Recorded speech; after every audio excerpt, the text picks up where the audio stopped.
Welcome to the intersection of technology, cybersecurity, and society. Welcome to ITSP Magazine. You're listening to a new Redefining Security podcast.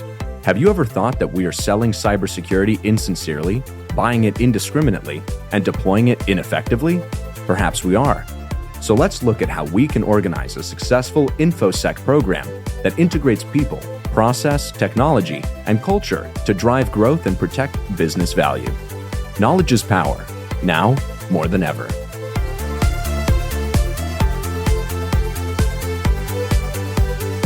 HITRUST is a leading data protection standards development and certification organization that strives to safeguard sensitive information and manage information risk for global organizations across all industries and throughout the third-party supply chain.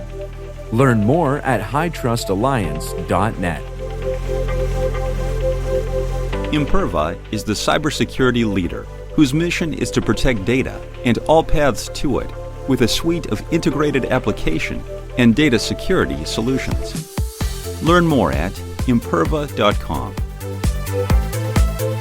Asgardio by WSO2 is a developer-focused identity and access management solution. Offered as Identity as a Service, or IDaaS, Asgardio by WSO2 creates seamless login experiences to your apps in minutes. Here we are. You're very welcome to a new episode of Redefining Cybersecurity here on ITSP Magazine. This is Sean Martin, and today we're looking at the topic of vulnerability disclosure and how that plays into enterprise and commercial and hopefully societal impacts as well.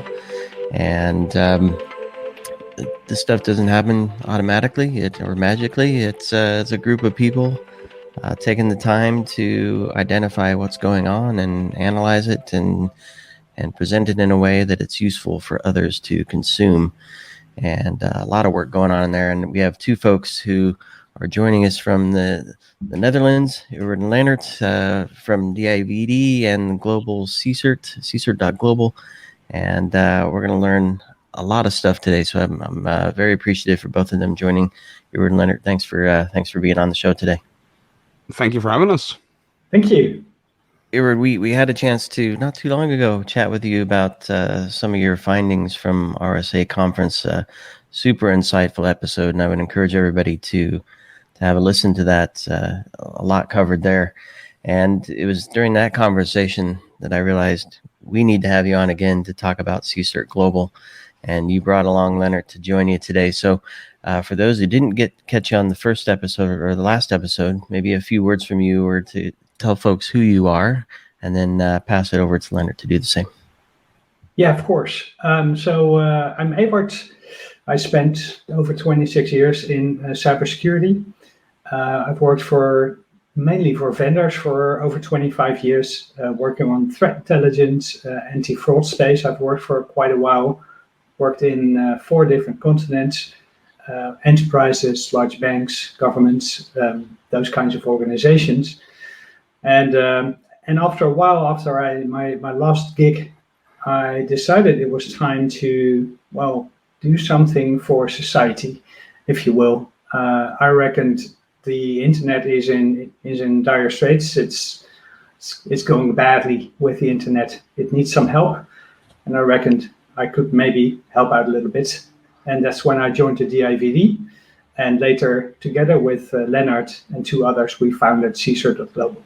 Perfect. Good stuff. And Lennaert, what are you up to?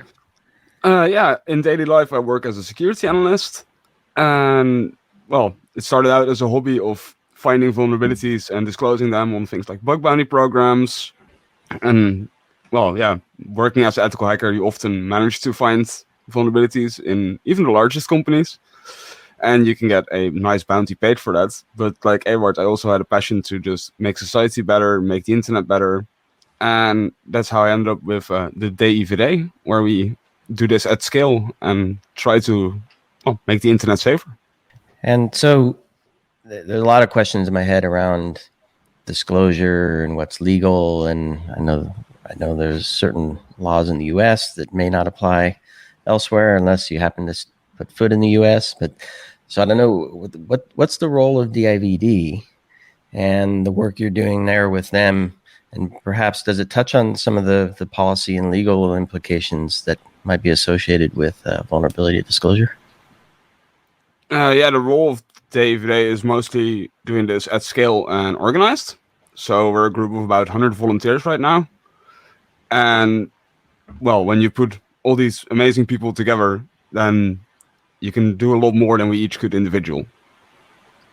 So it's just pooling resources, but also as it's volunteer work, when someone's busy and something important is going on, someone else can pick it up because you're not alone. You're not on your own doing this. Describe to me what's going on there. I've read a few words that stick out to me, like platform and team and reports, and obviously there's a blog that's on the site that helps maybe tell a story in a different way than a report can. So what's the process for what's going on here? Is this driven by bug bounties? Is it just driven by the individuals? What's going on? It's driven by mostly security industry news, and for one part, like when a new vulnerability is found or is published about, then we can go ahead and scan the internet for this vulnerability and try to identify where it exists and get in touch with the owners of those systems and those responsible for patching them, to remind them to either patch or take other mitigating measures to keep their system safe and stop it from being exploited by, for instance, cyber criminals. That's one part. And there's also a large part curiosity for our own researchers. They might see something in their work or just see something in their personal life and be like, hey, how does this thing work? And then sometimes they find a so-called zero-day vulnerability in it. And then we have the process of getting in touch with the vendor, disclosing it to them, having it repaired. So clearly the team can discover new vulnerabilities, but this is more about finding known vulnerabilities that are exploitable, right? And helping organizations recognize that they have an exposure. Yes. Perfect. How does CSIRT come into play here? CSIRT, which stands for Computer Security Incident Response Team, is our team where that responds to incidents. So when vulnerabilities are found, they go out, scan the internet, get in touch with system owners, sometimes help them patch with. We don't patch systems for them, but sometimes they might, the owner of the system might ask us, like, okay, what is this? What do I need to do? We try to give them a bit of coaching and help them to get it fixed. Essentially, trying to be a group of volunteer firefighters on the internet, if you will. And you don't even need to call us. We just show up on your doorstep with fire blankets. That's right. The alarm bells ring, and here you go. Here you guys arrive, and yeah, exactly. Or there might even be smoke coming out of the window, and they didn't even know it, and we're still there with the fire blankets. Yeah. Well, talk to me about that, because I have a nice visual here with that, Edward. And firefighters come with a hose and blankets and maybe some masks to help people escape without smoke inhalation. There's much of it anyway. So what do you bring? Clearly you bring information, but do you also bring tools? Do you bring a hatchet? If we can, but we like to remain on the doorstep, so we don't enter the house and those kinds of things. You know, we're super ethical in those ways. But of course, one of the, I think, going back 2 steps, there's first, you need to know that there's a fire. And for that, you need to understand what's going on out there. Sometimes we do our own research. We have a research department, and every now and then we find a big fire, and sometimes we find a smoldering fire, which has been going on for years. But since we found it, we can now try to stomp it out. But secondly, then you need to find out where the fire actually is. And that is just as daunting a task as finding out that there is a fire somewhere. It's because of our work, the nature of our work, and the fact that we're trying to do it ethically. We're doing the most, let's say, the lightweight scans we can do. But we do scan indiscriminately. So we scan the entire internet. So when we get our results back, then that is a large chunk of IP data. And then we need to try and find owners for those IP addresses of which we know there's a smoldering fire in there.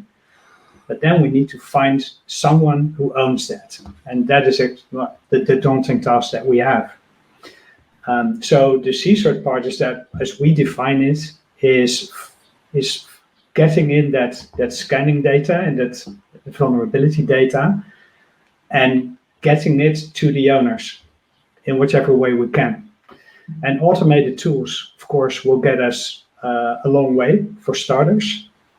But then I think everyone knows that if you get an email on your abused email address or on your whatever process you have in place for that, it doesn't get followed up automatically by the processes of the owners. And even going from an IP address to a company or an organization or a domain name is actually not specifically straightforward as well.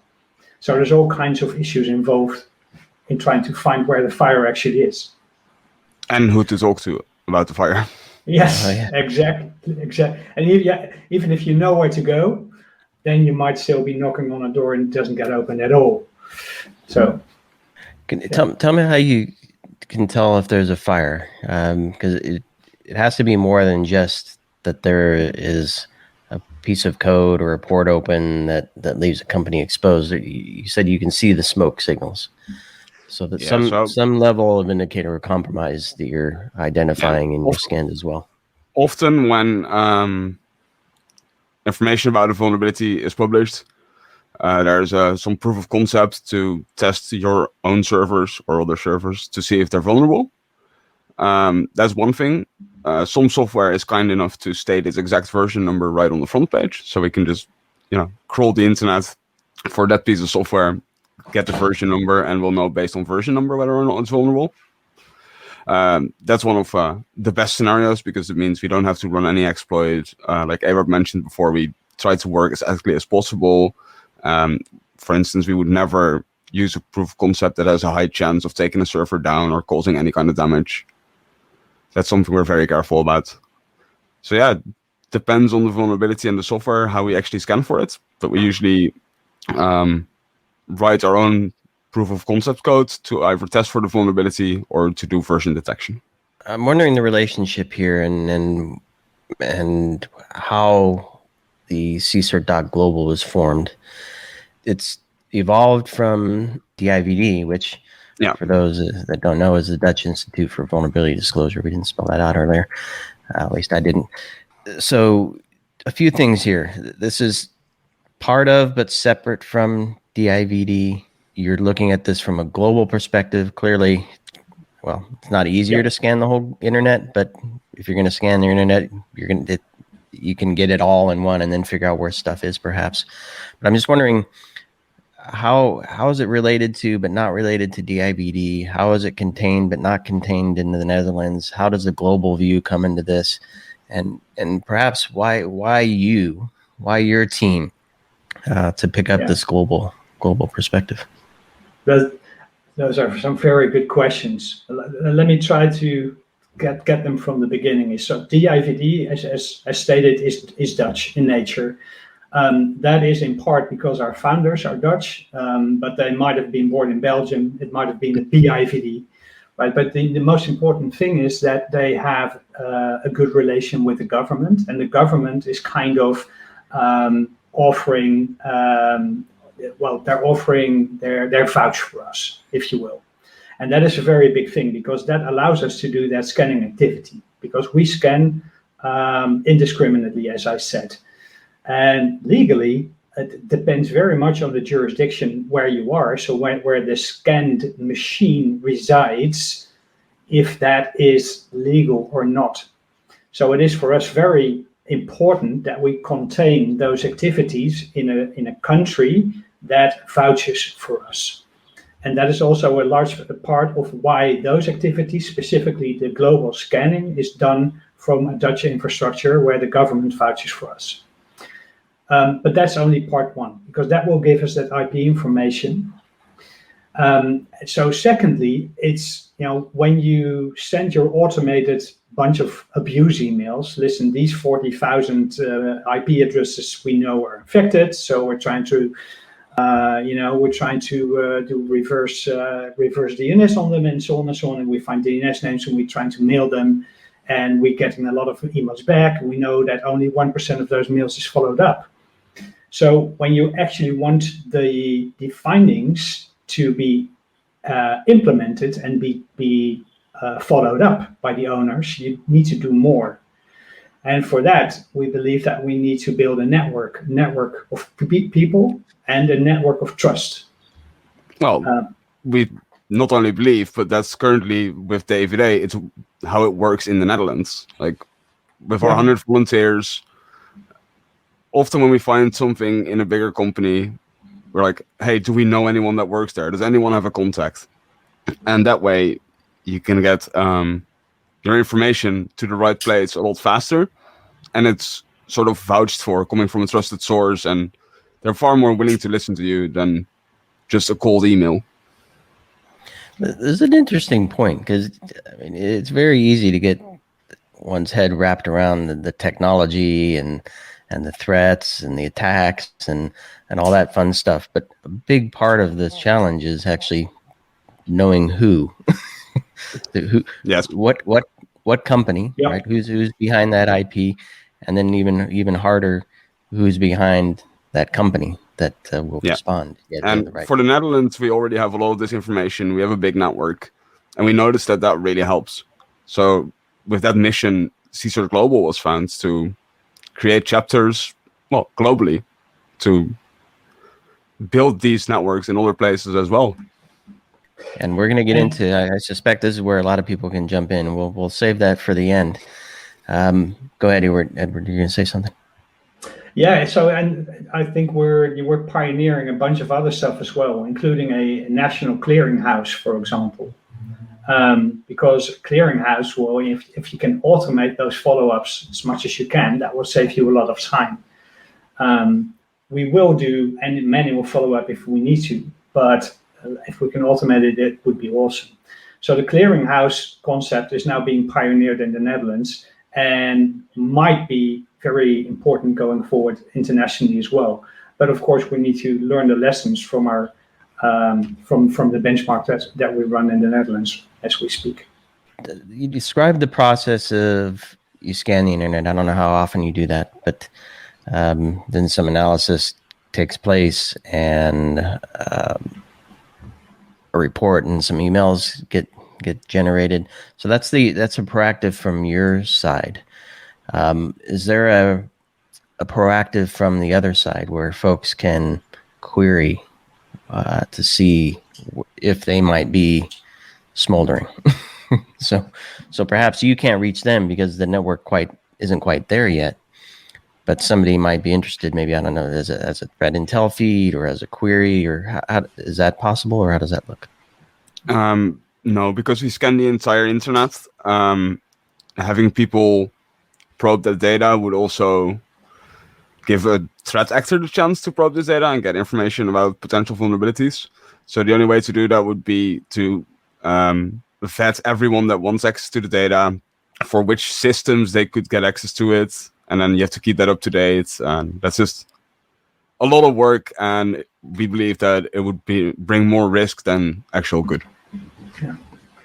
Yeah. Although in that clearinghouse, of course, we're trying to implement parts of this in some way, but that is all heavily built on trust and on very strict security controls. So it's not as easy as you just slinging an IP range to our API and getting a bunch of IP addresses in return. No, that's not how it works. Need to vet who owns that range, and with the speed that IPv4 address can change hands, especially if they're hosted by a cloud provider, for instance. Yeah, it's really hard to make sure that the data is not is only being seen by the owner of that system. So a couple more, and they may seem like ignorant questions, but I'm going to ask them anyway. What stops others who have bad intentions from doing what you're doing? Nothing. Are They do it you all the time. Nothing. aware of? Are you They aware are. of any? They are doing They that. they are doing it. Yeah. Yeah. They are. I know at any given time, I saw a statistic like at any given time about like 250 scans are, global scans are running. And that is, I've also heard like 4 in 5 is probably malicious. Yeah, and that's the world as it is today. It's the good guys and the bad guys are in a scanning rat race. And we're just trying to be the good guys in that race. Yeah, I'm pretty sure that it has been in the news how, for instance, vulnerabilities in Microsoft Exchange have been used by ransomware gangs, etc.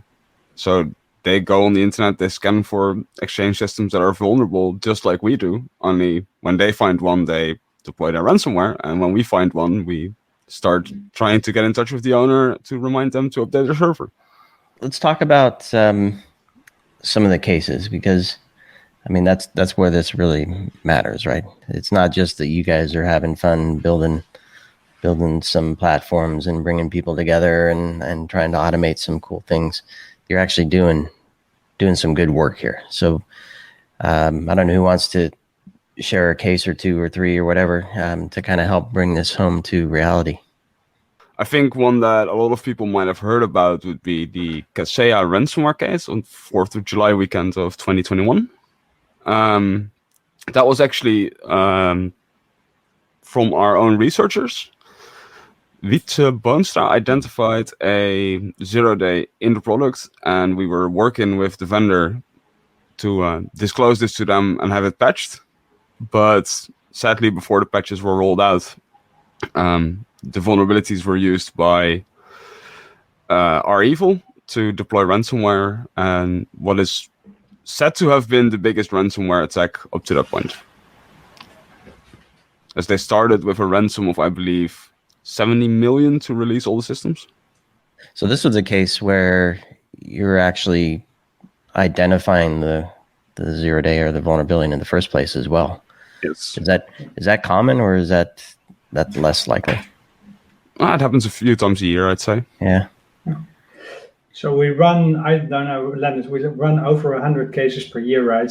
And a handful of them will be out of our own research. Yeah. I think, for reference is in the Kaseya case, and like Lennaert has worked so hard on that case with all of his colleagues that, all the details he's talked about so often. But I think it's relevant because Kaseya was not seen as something that was super mission critical. It would not be in the top 10 of critical software systems ever before that attack. And the issue is a lot of the victims probably weren't aware that they used it because it was used by their IT partner. Yeah. For like give me some context there so we know why wouldn't have made the top 10 or be a critical, and why would organizations not think that they had it? What's the story there? Because, well, if it crashes or it would go offline, whatever, then it probably wouldn't directly affect the primary process of most businesses. Yeah. Like if you own a factory or something, the computers that give instructions to your production machines, those you think are critical. Because, hey, if those stop working, my very expensive machine stops producing my products. But then at some point, there is another computer that does the maintenance on those computers. And that's where the Kaseya software would run. But yeah, if that one goes down, it wouldn't directly affect your production process. Yeah. But in this case, it didn't go down. It was used to deploy ransomware across the network, which would have affected the production server. So there were thousands, or I think maybe 1,000 or maybe even 2,000 MSPs who were deploying that software on their customers' networks. So ultimately, there were tens of thousands of enterprises, small, medium, that were affected by that Kaseya incident. And it was managed by the MSP, therefore they didn't know the components were deployed or not. Exactly. So Kaseya, as a software company, came to our attention, and the MSP community as a whole came to our attention in that way as well. It is definitely, I think, a community, especially if you're talking to smaller MSPs, that can use a little bit more help with regards to security, just to say it mildly. Yeah, not necessarily only the branch, but also like the software they're using. We've looked at various MSP type software products because Kaseya got us kind of curious. We realized, hey, you can have a really big impact if one of these things are broken because it's so widespread. You only need to find one breach and you can affect hundreds, maybe thousands of customers behind that. So it was really, in that sense, it's really a force multiplier for how much impact it can have. And we looked at a few other products that are the same type of software. And I'm sad to say that in the most of the ones we looked at, we did end up finding things. Yeah, and I mean, supply chain has been a huge topic lately. SolarWinds, another example of something similar, Exactly. right? And maybe a few more cases, and we can talk about what other things you might glean on top of the individual cases. Any other stories you can share?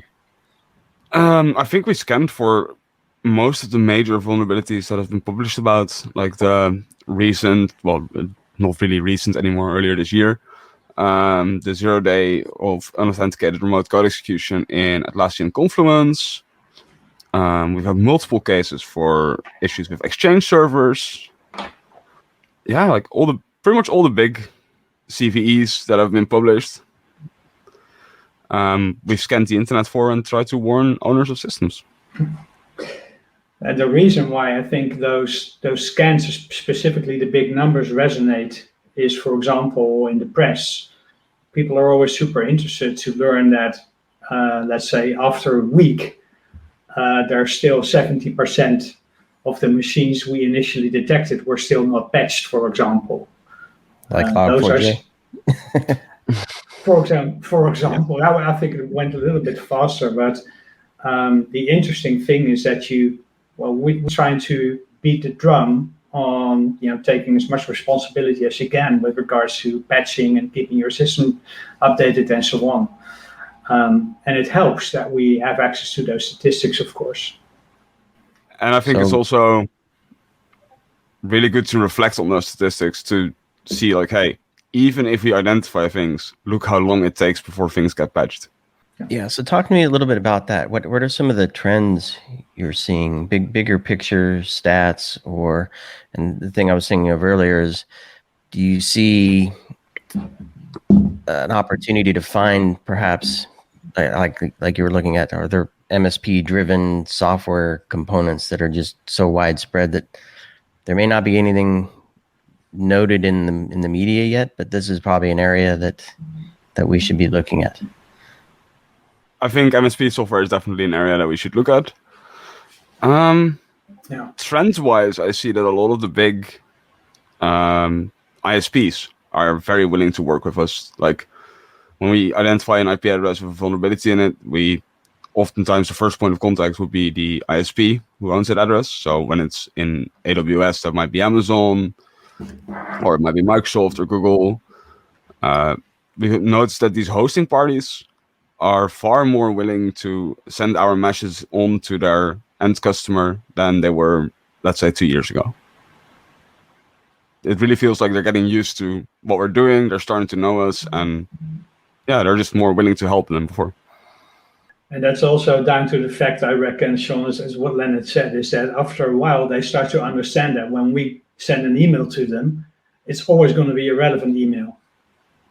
Because we don't send out any marketing messaging, we don't send out any spam or event invites or whatever. When you get an email from us, it's because something is smothering in your infrastructure.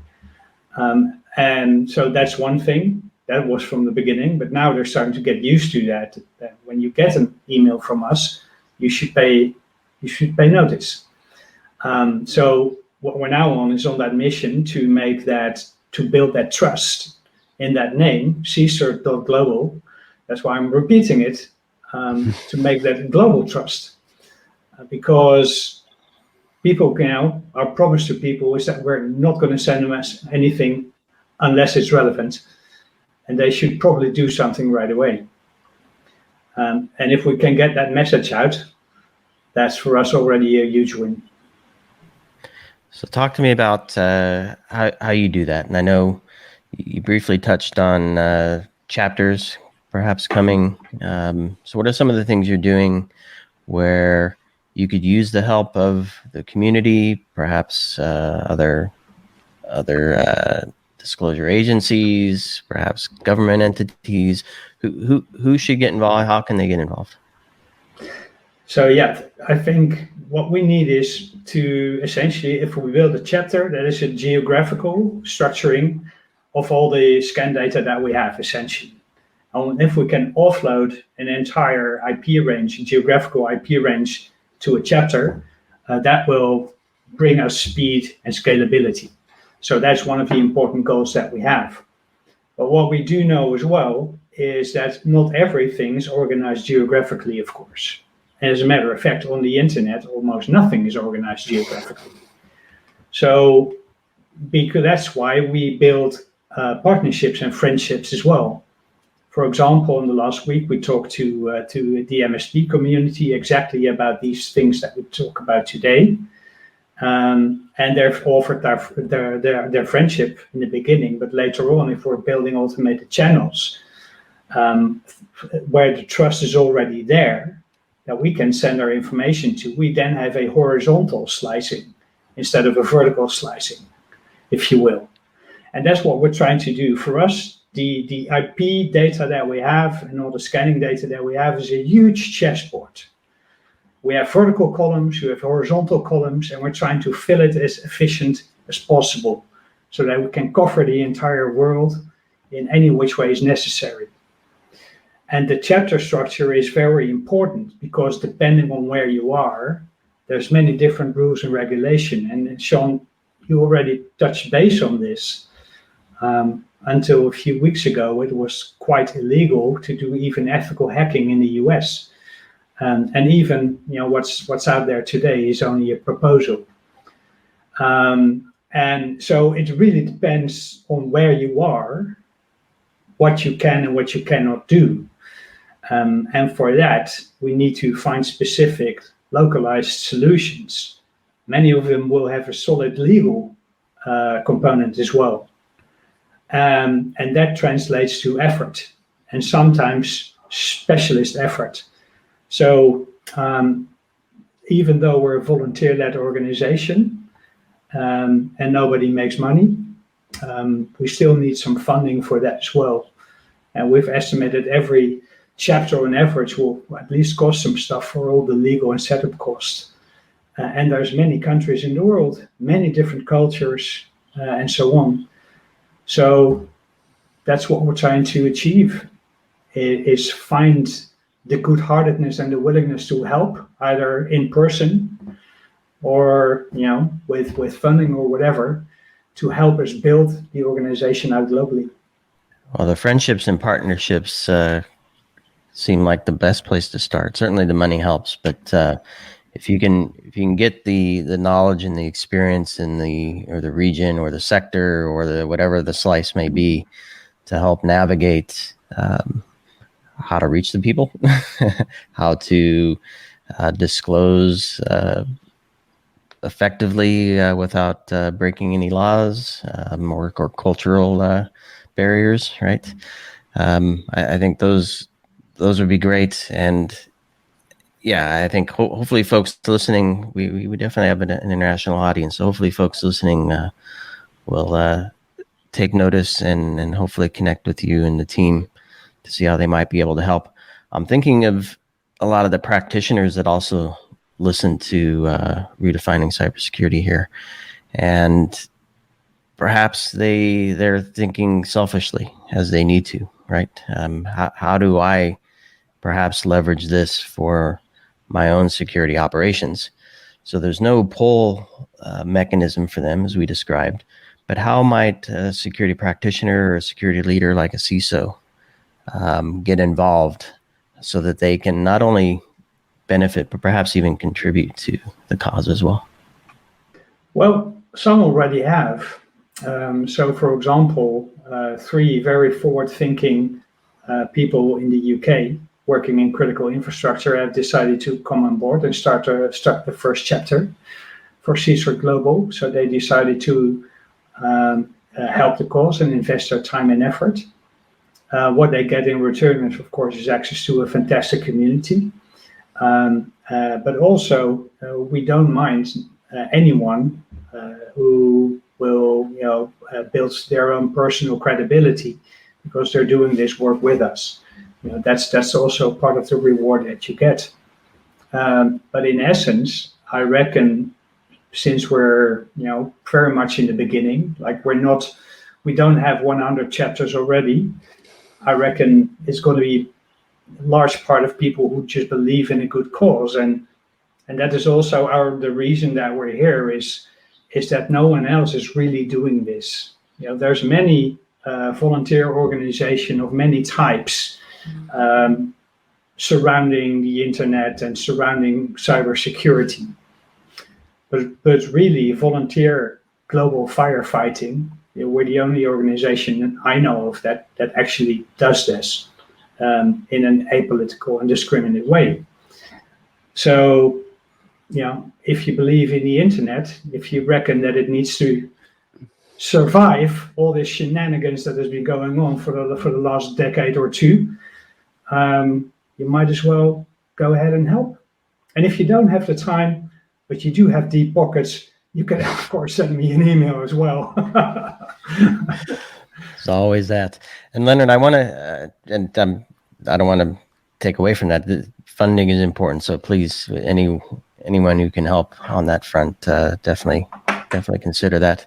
Lennaert, I want to talk to you about as we begin to wrap here, the involvement from the hacker community, because there's a lot going on underneath, I presume. And even so, you do a scan, you uncover some smoldering stuff. What do you do? How do you communicate that, right? What's really going on? How widespread is that smolder, that fire? How do you then translate that into a message that somebody on the receiving end can do something with? That requires work as well, and I presume some of the hacker community would be perfect to help do that analysis and the translation to help say this is your path forward away from the fire. Is that right? Yeah. So it depends, of course, a lot on what is going on. If it's a 0 day that is being actively exploited, but there's no patch available, then our advice would always be, take the system offline or remove it from the public internet, because there's simply nothing else you can do. But if it's an older vulnerability and there's already a patch available, which is luckily most of the time the case, then we will send along instructions to patch and information about which version numbers are safe and which ones aren't. So yeah, we mail the owners of vulnerable systems a nice little report with instructions like what's going on, what's the impact, why you should take this serious, and how you can remediate it. Well, listen, I think there's no question this is something critical to the livelihood of the internet, as Eward mentioned, and I'm grateful that you and the rest of the team are doing the work that you're doing. I'm sure that those that you've actually connected with are thankful as well. when they didn't want to receive that communication, but eventually we're grateful that they did, and hopefully that number doesn't rise to a point where you can't scale ahead of it. But we know that things aren't tamping down anytime soon. So the numbers are rising, the criticalities are rising, the sectors are rising. So something like a CSIRT.global is definitely necessary. And thanks for doing what you're doing, and thanks for joining me here on Redefining Cybersecurity. Eward, maybe a final point, a call to action for folks if you want. Well, no, I was just super happy that we could talk about this. Within the next few days and the next week, we're all going to huddle together in the Netherlands at MCH Hacker Camp. Many of the people who are volunteering for us are going to be there as well. So if some of your listeners would happen to be in the vicinity, address anyone with a black t-shirt with a yellow DIVD logo, and we'll help you further gladly. Great call to action, and sounds like a great event as well. So for those listening to the show, there'll be notes, of course, as we always put in there. We'll link to CSIRT.global, the IBD, perhaps the con as well, and anything else that Eward and Lennaert think would be helpful. So thanks everybody for listening. Thanks Eward and Lennaert for joining. Catch you on the next Redefining Cybersecurity. Asgardia by WSO2 is a developer-focused identity and access management solution. Offered as Identity as a Service, or IDaaS, Asgardia by WSO2 creates seamless login experiences to your apps in minutes. Imperva is the cybersecurity leader whose mission is to protect data and all paths to it with a suite of integrated application and data security solutions. Learn more at imperva.com. HITRUST is a leading data protection standards development and certification organization that strives to safeguard sensitive information and manage information risk for global organizations across all industries and throughout the third-party supply chain. Learn more at hitrustalliance.net. We hope you enjoyed this episode of Redefining Security podcast. If you learned something new and this podcast made you think, then share itspmagazine.com with your friends, family, and colleagues. If you represent a company and wish to associate your brand with our conversations, sponsor one or more of our podcast channels.